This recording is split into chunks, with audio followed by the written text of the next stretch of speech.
Bien, entonces, ¿por qué es importante medir la morbilidad? Bueno, necesitamos tener información.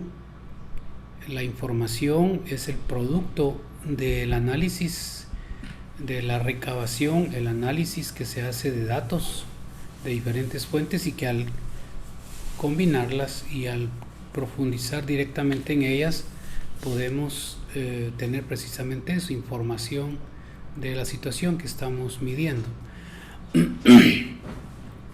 El sector salud, por ejemplo, tiene que satisfacer necesidades de la población. Estamos hablando acerca de poblaciones, ya sea rurales, urbanas, de diferentes características, y para ello necesita planificar eficientemente. Vean el caos que tenemos actualmente con lo de la vacuna de COVID, que es el ejemplo más claro. Hoy escuchaba yo en alguna reunión de alguien que trabaja en el ministerio que vacuna hay, que lo que no hay es un sistema sencillo, fácil, que permita la administración, la administración de los biológicos de manera rápida y eficiente. Hay algunas cuestiones de tipo legal, de tipo de auditoría, de tipo de controles que hacen que las personas que tienen que manejar esta vacuna, no solo en la parte administrativa, sino en la parte ya operativa, pues al final se cuidan mucho y vuelven el asunto demasiado burocrático, sobre todo por la fiscalización que pueda haber y el provocar de alguna manera malos manejos de estos recursos. Entonces, lo que tenemos es una planificación muy mala realmente. No se ha podido llevar a cabo como se había establecido. Vamos a dar ingreso a 2 personas. La otra razón es que cuando estimamos y medimos la salud, generalmente es acerca de fenómenos que causan enfermedad y muerte. Estimaciones y medidas de salud regulares que causan enfermedad y muerte es conveniente para saber si estamos avanzando, si estamos retrocediendo o estamos pues estancados en algún punto. Debe de haber datos, debe haber información que permita ser de alguna manera comparable en el tiempo. Se necesitan indicadores claros de las necesidades de salud para las poblaciones, es decir, ese manejo de la información nos permite construir señales o indicadores que nos advierten, que nos ubican una situación. Entonces, la morbilidad es un buen indicador de salud y representa a los enfermos.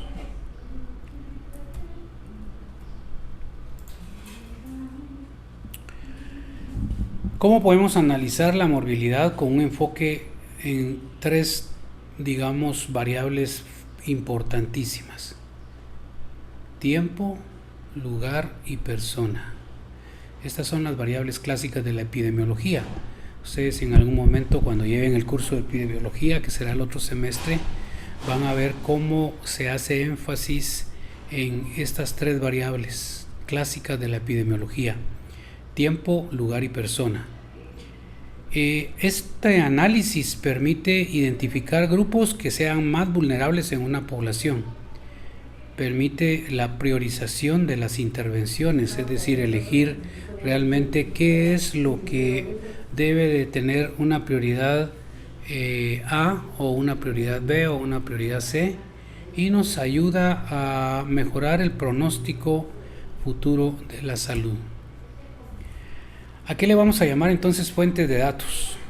Las fuentes de información sobre morbilidad a nivel del país, a nivel municipal, a nivel comunitario, las podemos encontrar en estadísticas que existan ya sobre estos parámetros, en encuestas que se hagan de tipo poblacional y en los estudios locales. Permítame, solo voy aquí a ver un asunto.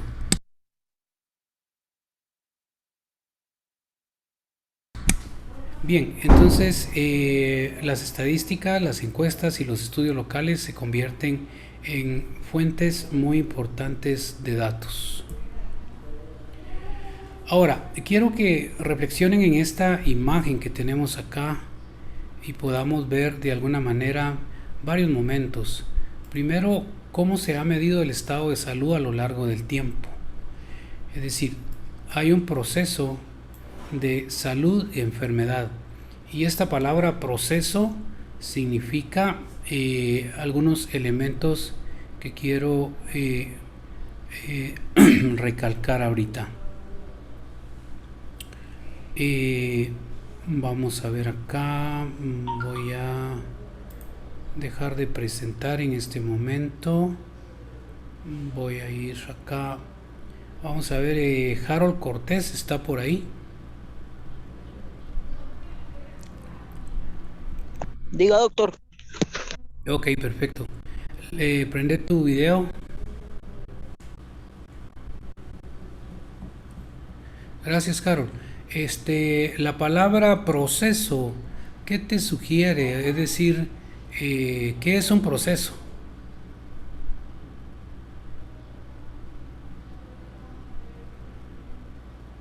Es pasos ordenados, llevar algo en pasos ordenados, doctor. Sí, correcto. Un proceso lleva una serie de pasos y estos, como dice Harold, no son primero el 2, después el 5, después el 7, no, que lleva el 1, el 2, el 3, lleva un orden establecido. Gracias, Harold.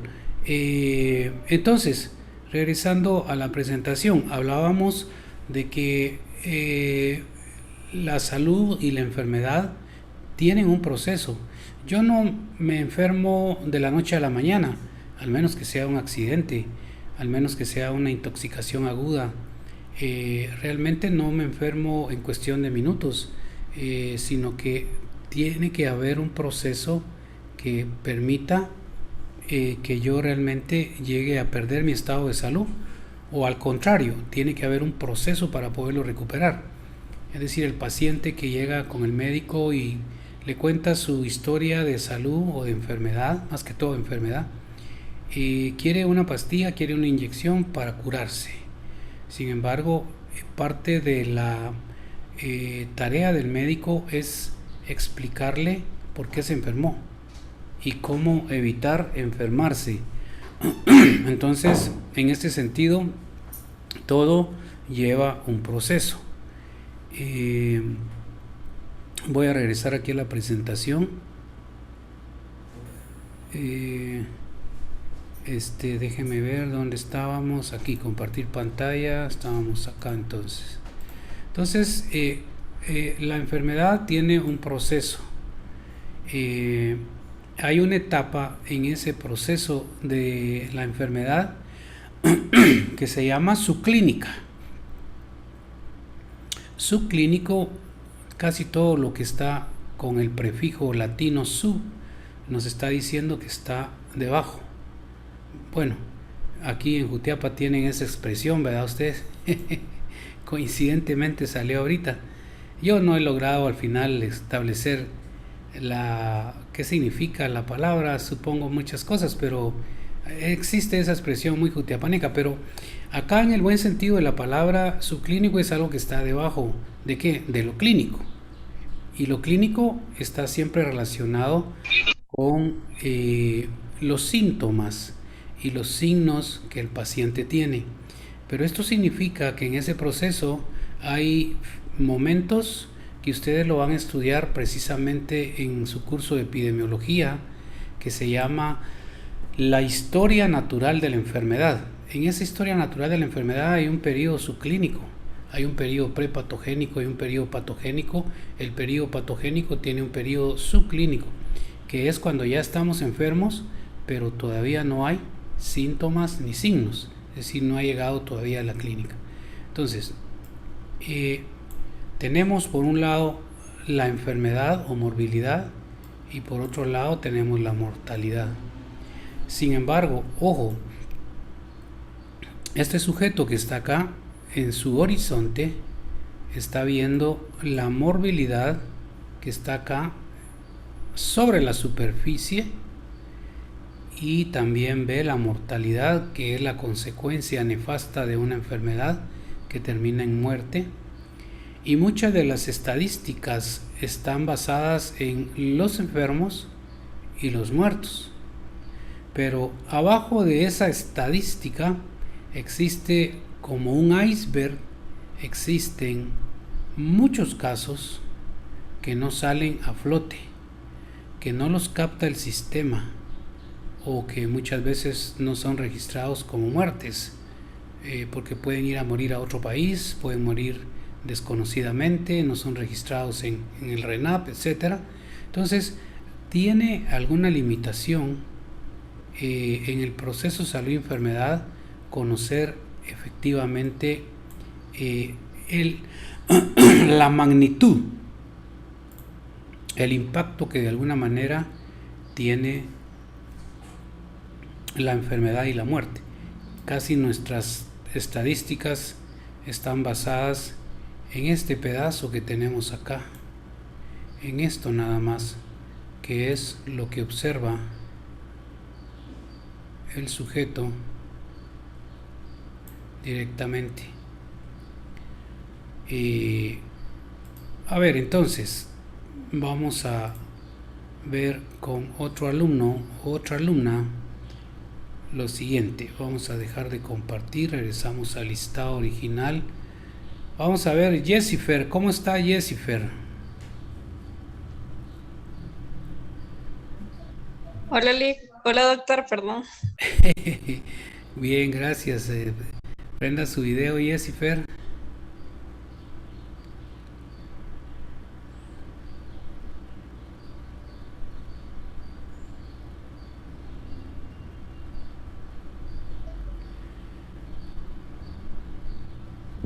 Su video, Jessifer. Ok, ahí está Jessifer. Bueno, entonces le voy a proyectar Jessifer en lo que estábamos en este momento y usted explíqueme qué comprendió de lo que acabo de explicar en relación a este punto precisamente de esta diapositiva.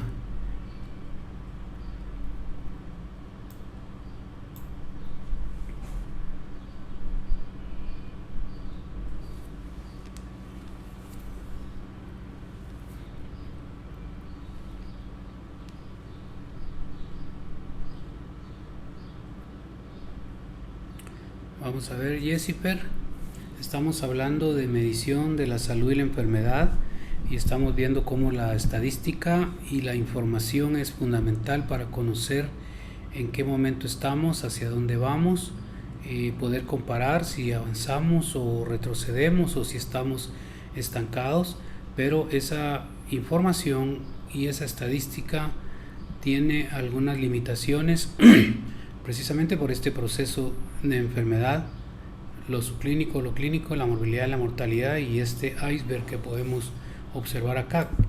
¿Qué podría agregar usted a esto?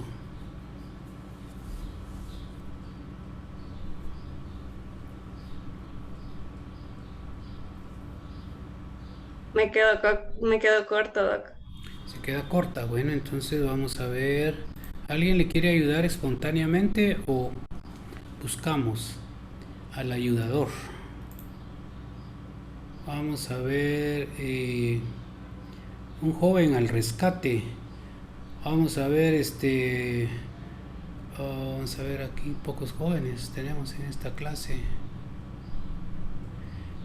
Edgar Fernando Morán, puedes ayudarle a Jessifer. Ya, doctor. ¿Cómo explicarías esta diapositiva dentro de ese contexto que hemos hablado?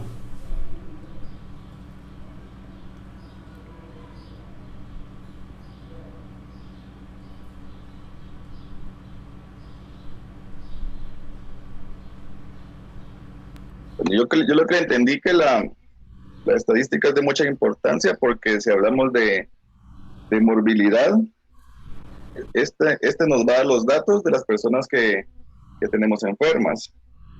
En vez si nos vamos a mortalidad, la misma palabra lo dice, esto ya va a ser donde va a quedar como que, ¿qué le puedo decir? Va a quedar como anotado las personas que ya fallecieron. Entonces, este es un punto muy importante de la estadística que es de gran ayuda. Ok, gracias Edgar. Realmente esa es una parte, pero la otra parte es que si esto fuera, esta línea blanca, fuera la superficie del mar, abajo de este iceberg hay mucha información que no se conoce, que no aparece aquí, porque la morbilidad que aparece acá es la que se registra en los centros de salud, puestos de salud, los hospitales o las clínicas privadas. Y la mortalidad que aparece aquí también es la que se registra en un certificado de función. Pero hay muchos enfermos que no van a hospitales, muchos enfermos que no van a clínicas. Entonces, No es ni gordo ni peludo. que sepamos que Es poder patearle a la pelota, ¿será? Que viera, pues. Tiros libres, mira, papá, era un temor de toda la mara. Harold Cortés, apaga tu micrófono, por favor. Luego hablamos de tiros libres, por favor. Estamos en clase. Bueno, Perdón, doctor. ¿ah? ¿Qué pasó, Harold? Sí. ¿Sí?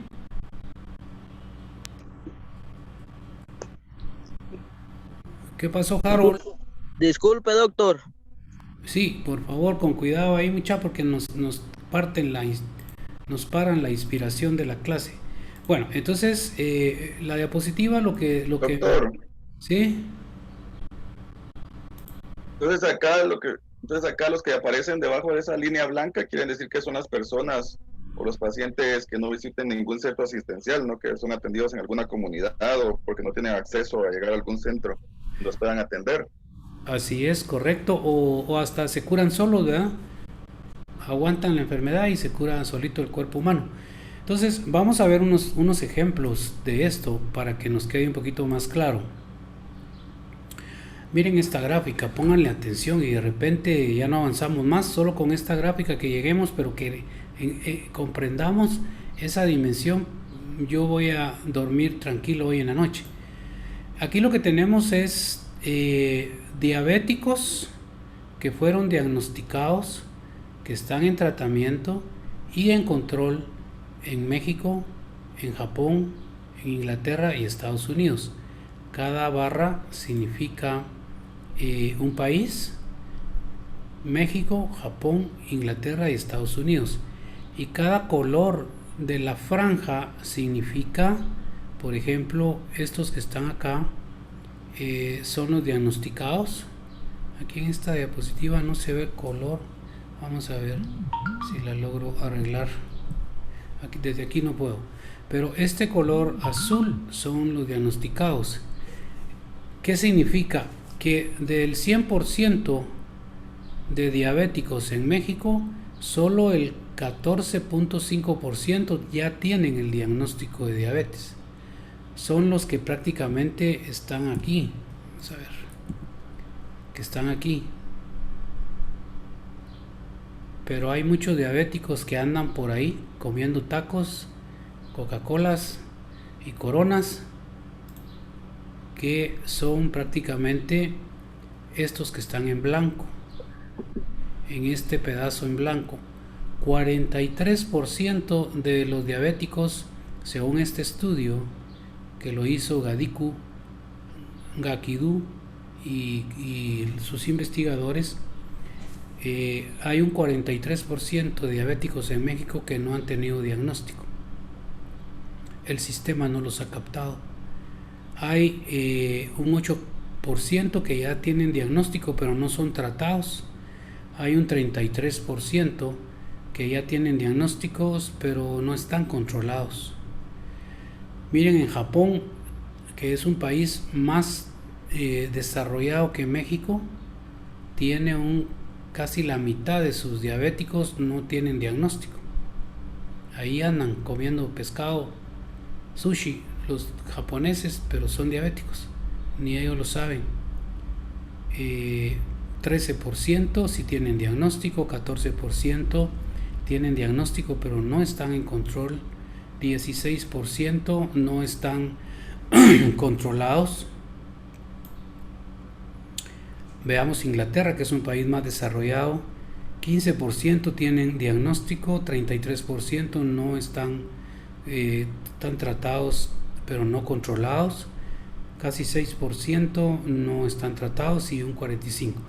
Entonces, prácticamente lo que ustedes ven acá,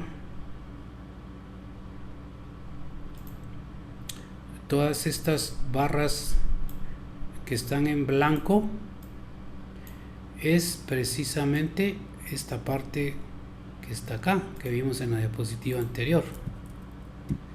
Esto. Ya en la vida real. Entonces quiere decir que cuando nosotros estudiemos estadísticas o datos epidemiológicos, siempre vamos a tener un sesgo y siempre vamos a tener un margen de error en nuestro dato, en nuestra medición.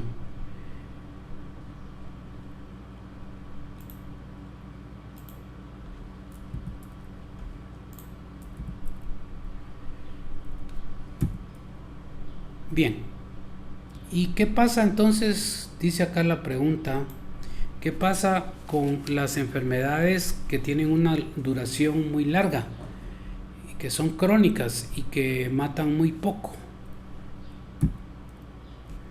¿Cómo se ha medido el estado de salud a lo largo del tiempo en estos casos? Por ejemplo, las primeras causas de morbilidad generalmente son infecciones respiratorias agudas. 30 casos por cada 100 habitantes han tenido alguna infección respiratoria aguda. Los problemas dentales y periodontales, 9 casos por 100 habitantes. Es decir, hay una priorización de enfermedades de corta duración que se conocen como agudas y que acuden a los servicios de salud.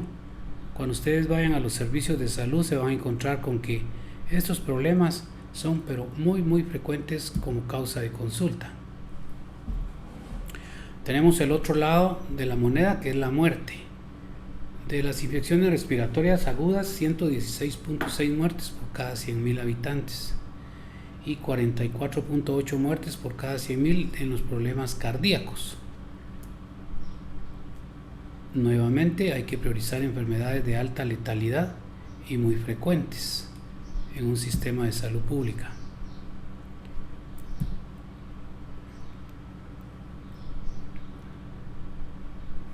Entonces, hay lo que se conoce como el perfil epidemiológico. Cuando hablamos de un perfil, nos referimos a ver una persona de lado. ¿Cuál es su perfil? Si es chato, si es narizón, si es frentudo, si es tiene una quijada o un mentón muy grande, etcétera, si es panzón. A través del perfil podemos más o menos identificar cómo es la persona. Pues existe un perfil que se conoce como epidemiológico que nos permite, conocer de qué se enferma la población. Esto que tenemos acá es una pirámide poblacional. No sé si anteriormente habían oído hablar ustedes de eso, de la pirámide poblacional. Vamos a ver, Glenda, está por ahí, Glenda Estefanía.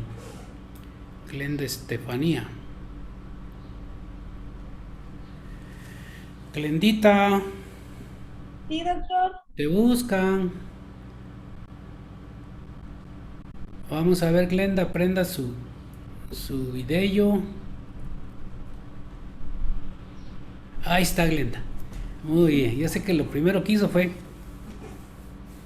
el pelo. Así son las mujeres, hay que aceptarlo. Está bien que siempre intenten lucir bien con todo el mundo. A ver, Glenda, ¿había oído usted hablar acerca de lo que es una pirámide poblacional? No, doctor. ¿Tiene una idea al ver la imagen que tenemos acá Voy a compartirle una pirámide poblacional. Estas pirámides son poblacionales.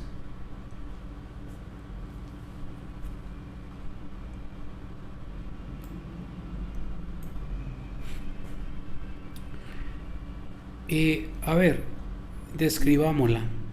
Una pirámide poblacional es una agrupación de toda la población por grupos de edad. Aquí en el centro nosotros tenemos, voy a buscar puntero.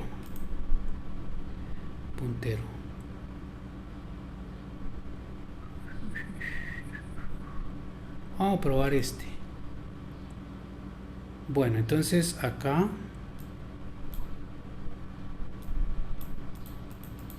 esto no me sirve. Quiero ver entonces dibujar, dice. Veamos esto. Ahora sí. Aquí en el centro lo que tenemos son los grupos de edad.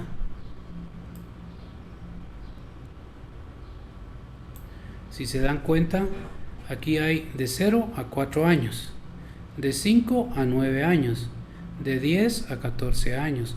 O sea, prácticamente está por quinquenios. 0 años, 1 año, 2 años, 3 años, 4 años. Miran 5 dedos ahí, ¿va? ¿Miran 5 dedos? Sí, doctor. Sí, doctor. Ok. Bien, entonces tenemos quinquenios de edad acá. Cada gradita es un grupo de edad. Ahí está. Se trabó mi compu. Ok, vamos a ir entonces cerrando. Aquí me voy a quedar. Solo hagan el esfuerzo de ponerme atención. Estoy explicando qué es una pirámide poblacional.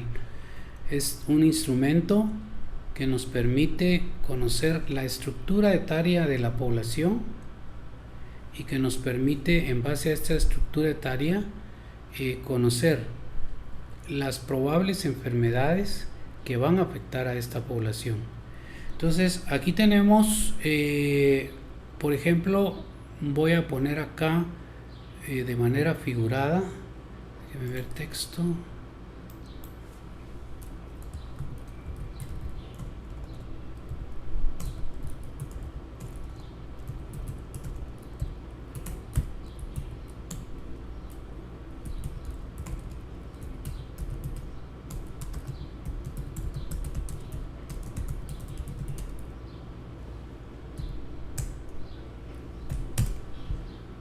Supongamos que esta es la pirámide poblacional de Guatemala del año 2020.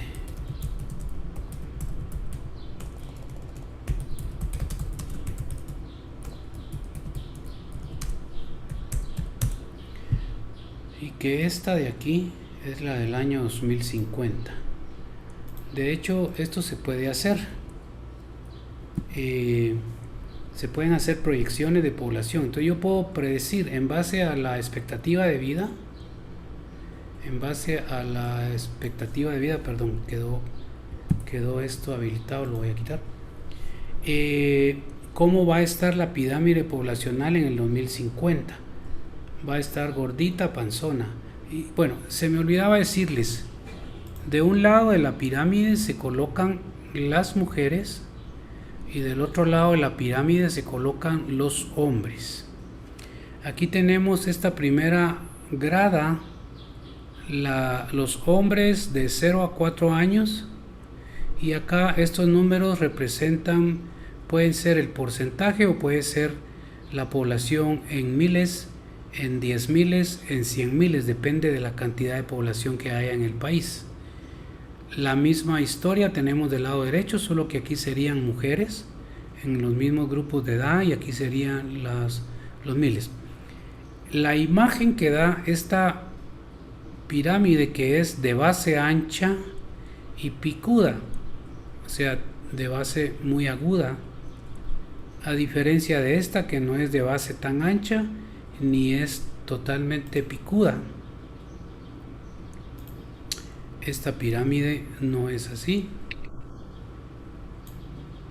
No es así como está la otra, sino que hubo aquí un engrosamiento de su estructura. Eso después lo van a estudiar ustedes en epidemiología. Pero entonces, en esta pirámide, que son así de base ancha, predomina la población joven, hay una elevada mortalidad prematura, hay baja esperanza de vida al nacer, es decir, muy pocos llegan arriba de los 50, 60 o 70 años. Por eso es que va disminuyendo la grada en ancho, porque ya no hay viejitos que lleguen hasta aquí.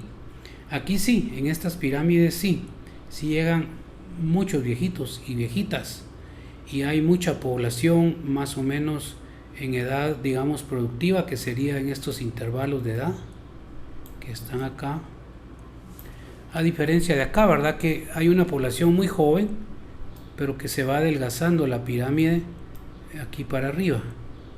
Esa es una característica de una pirámide de un país en expansión, se llama. Es un país que tiene no tan alta expectativa de vida al nacer, que tiene una alta mortalidad y que predominan enfermedades infecciosas. Hay poco tiempo bajo la influencia de factores de riesgo para enfermedades crónicas, es decir, ya no pueden tener tanta enfermedad crónica como acá porque se mueren antes. Las enfermedades crónicas empiezan a aparecer más en la vejez: la hipertensión, la diabetes, las enfermedades cardiovasculares, los cánceres, etc. Y esta es todo lo contrario: predomina la población vieja, baja mortalidad prematura, es decir, casi no se mueren los niños, sobreviven, alta esperanza de vida al nacer, las enfermedades crónicas y degenerativas predominan, hay más tiempo bajo la influencia de factores de riesgo para enfermedades crónicas. Miren qué bonito esto, ¿verdad? Estudiarlo, eso se estudia en epidemiología y sirve mucho, da mucha información. Bueno, entonces vamos a